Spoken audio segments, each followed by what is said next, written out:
பூவே என் வாழ்வில் மீண்டும் என ஈன்ற தாயே கண்ணோடு இமையாய் சுகமான சுமையாய் இரு கையில் ஏந்தி தாலாட்டுவேனே காற்றோடு தலை கோதி நதியோடு தவழ்ந்து உயிரோடு உயிராக உறவாடும் அழகே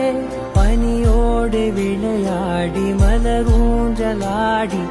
தரை வந்து தமிழ் பேசும் இரு கால் வெண்ணிலவே சிறகாக